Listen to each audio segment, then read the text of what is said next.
या doctor APJ Abdul Kalam के परिवार का जीवन आप पढ़ें,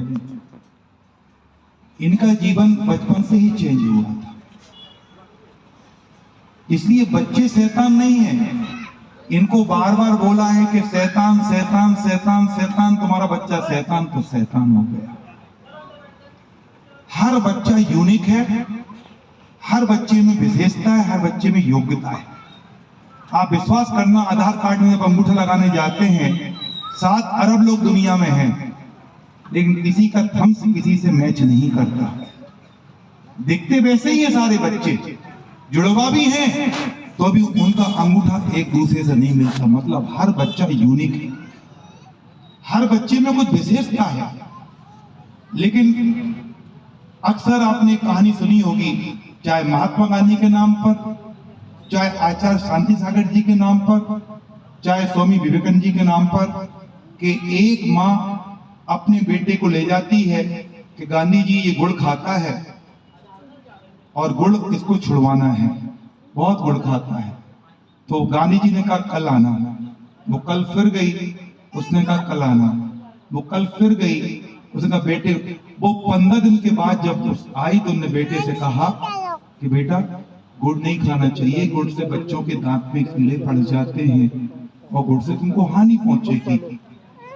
तो बच्चे ने बात मान ली। तो माँ ने कहा कि गांधी जी आपने 15-20 दिन लगा दिए मुझे, और इतनी लाइन आपको कहना थी, आपने पहले दिन क्यों नहीं कही? सुनो बच्चों, तो गांधी जी ने कहा जिस चीज को मैं खाता हूं, जो मुझे पसंद है, अगर मैं बच्चों से कहूंगा तो बच्चे कैसे छोड़ देंगे? पूरे दुनिया के माँ बाप परेशान है कि बच्चे मोबाइल छोड़ नहीं रहे। पूरे माँ बाप परेशान है कि बच्चे मोबाइल चला रहे हैं, और आज सबसे ज्यादा परसेंटेज बच्चों का चश्मा लगने का आ चुका है। आई चेकअप कराओ, सबको चश्मा लग चुके हैं कोविड में। अब वो परेशान है कि बच्चे डांटते हैं, पिटते हैं, मोबाइल चलाते हैं, लेकिन मना कौन करता है घर में मोबाइल चलाने से? पापा और स्वयं मोबाइल चलाते हैं। बेटा मम्मी पापा क्या करते हैं घर में? हाँ, बजाओ ताली। सही बोले बच्चे। जब तुम चलाते हो, लगातार चलाते हो, अंधेरे कमरे में चलाते हो, आंखों को खराब करते हो, और बच्चों से कहते हो कि मोबाइल, भैया सुनता नहीं है। ऐसा सर्वे हुआ है कि अगर बच्चा लगातार आधे पौन घंटे मोबाइल को चला के देख ले तो बच्चों के फोकस, एकाग्रता भंग हो चुकी है दिमाग की, और लगातार ये 3 महीने ऐसा कर ले तो इसकी एकाग्रता समाप्त हो जाएगी। ये कोई चीज को फोकस नहीं कर पाएगा। पहले बच्चे फटाफट याद करते थे अपन लोग, टेलीफोन नंबर सागर का कोड 07582, और घर का नंबर डायल हो जाता था, गुरुकुल का नंबर डायल हो जाता था, सारे नंबर याद रहते थे। आज कोई भी नंबर याद नहीं है। नाम ढूंढो लिस्ट में, नंबर डायल करो, कुछ भी याद नहीं है बच्चों को। अभी गणित बिठा लो करने, मैथ करने बिठा लो, तो बच्चे मोबाइल लेंगे और उसमें कंप्यूटर को निकालेंगे। देखो बच्चे पहले गुणा भाग करते थे, 2 + 2 2 2 4, 2 - 2 0। बच्चे कुछ भी नहीं करते, खट से निकालते और आंसर लिख देते हैं। इनके दिमाग का उपयोग हो ही नहीं रहा। अगर इनकी मेमोरी का उपयोग नहीं होगा और शरीर का उपयोग नहीं होगा तो ये दिमाग से डैमेज हो जाएंगे, शरीर से कमजोर हो जाएंगे। इसी बच्चे कमजोर हो रहे हैं। पहले अटैक, हार्ट की बीमारियां, बीपी की 50-60 साल में आती थी, क्योंकि जब व्यक्ति 30 साल 25 साल में कॉलेज पढ़ने जाता था तब वो समोसे खाता था, कचौड़ी खाता था, होटल का खाता था, नमक ज्यादा खाता था। तो 40-50 साल बाद बीपी बढ़ना चालू होती थी। आज 40 साल से बच्चे चिप्स खाते हैं और सड़ा हुआ नमक और सड़ा हुआ तेल खाते हैं। फास्ट फूड वाली बात नहीं कर रहा हूं मैं, बीमारी की बात कर रहा हूं। इसलिए 20 साल बच्चों को अटैक आ रहे हैं। अभी 8 दिन पहले एक 22 साल का बच्चा खत्म हुआ है, युवा, हार्ट अटैक से।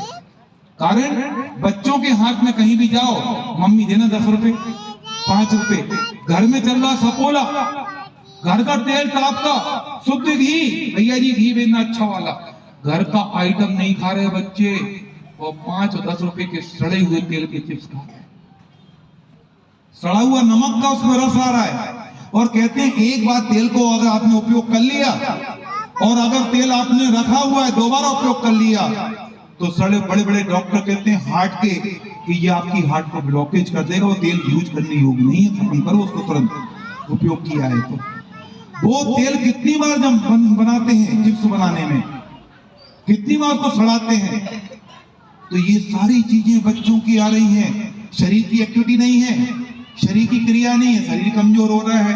और दिमाग में ध्यान रखना, ये है सॉफ्टवेयर। बच्चों क्या है, ये क्या है सॉफ्टवेयर, और ये क्या है हार्डवेयर।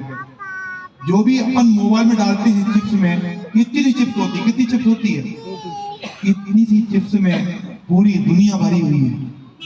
इतना सा मेमोरी, जब इतनी मेमोरी में इतना है, तो जिसने ये बनाया है उसकी कितनी बड़ी मेमोरी होगी। अगर गाड़ी का उपयोग ना हो तो गाड़ी खराब होगी नहीं होगी।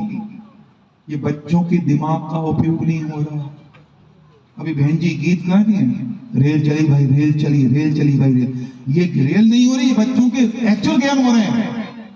पहले बच्चे खो खो खेलते थे, डीप खेलते थे, स्टॉप, मूर्ति, स्टेचू, रुक गए। बच्चों में एकाग्रता आती थी, रुके हुए हैं, बंद। रुमाल, एक लीडर गेम खेलते थे, बच्चे बैठे हुए गोल गोल और पीछे रुमाल डाला लीडर, सब बंद। बच्चों की एक्टिविटी बंद। बच्चों के महंगे महंगे शौक चालू हो गए मॉल वाले। कौन से शौक? मॉल वाले। बाजार में जाते हैं, मॉल को देखते हैं, पॉकेट में पिताजी के मनी नहीं है, लेकिन बच्चों को महंगे शौक कराते, मिलता कुछ नहीं है। और हाँ, अभी तमंचा लाए थे। अब भैया तमंचा जी अभी पकड़ेंगे, अभी ये टिकली फोड़ेंगे, और कल जाके क्या फोड़ेंगे? पिताजी को, माँ को फोड़ा ना। एक युवा बच्चे ने, एक बड़े परिवार के 10वीं क्लास के युवा बच्चे ने खुद को शूट आउट किया इसी शहर में। हाँ, आप कल्पना कर सकते हो ये क्या हो रहा है। अभी मैं बीच में भैया जी एलन गया था कोटा में कार्यक्रम करने के लिए। मैं हर साल 30 बच्चे सुसाइड करते हैं, और कितनी सुसाइड करने की कोशिश करते हैं 10वीं 11वीं क्लास के बच्चे। भैया जी ने मेरा एक प्रयोग किया अभी गुरुकुल में, मेरा लेक्चर कराए कि अब आप शिविर नहीं लगाएंगे, आप एक एक क्लास को देखेंगे, एक एक क्लास की काउंसलिंग करेंगे। मैंने 11वीं क्लास के बच्चों की काउंसलिंग करी। आप कल्पना नहीं कर सकते, वो बच्चों ने जब मुझे लिख कर दिया, वो सारे पत्र मेरे पास है, किसी को दिखाने में भी नहीं है। उन्होंने अपने मन की वो बातें कही जिसकी आप कल्पना नहीं कर सकते। कॉलेज की बातें हैं, वो बच्चों के साथ अभी घट रही है बचपन में। तुम कहाँ भूल में हो?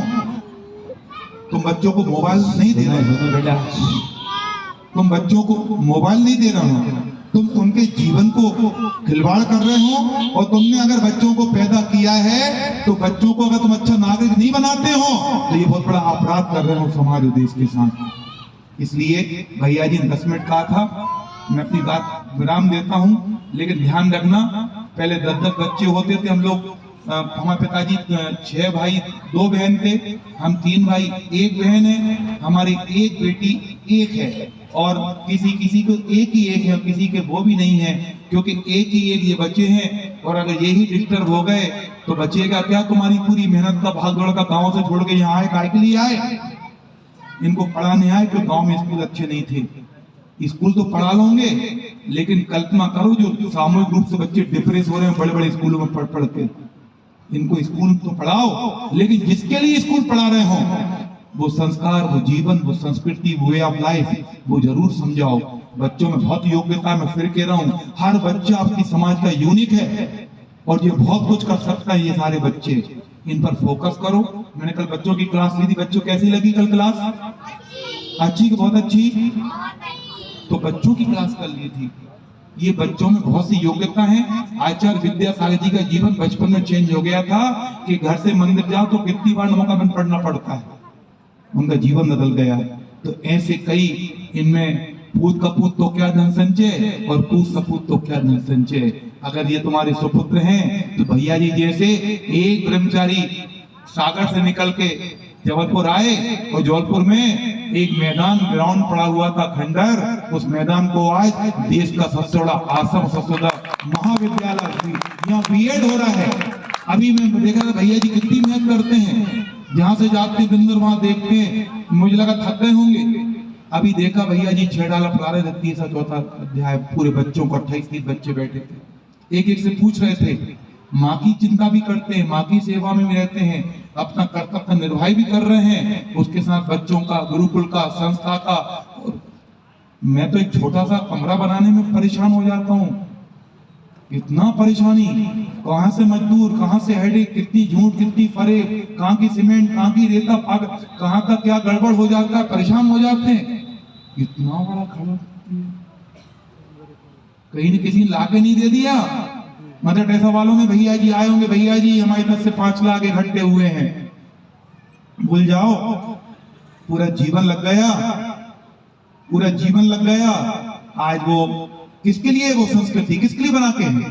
भैया के साथ क्या है, कितना जीवन है, पूरा जीवन लगा दी भैया के पास क्या है, तो किसके लिए छोड़ के जाएंगे जबलपुर में? आप विचार करो।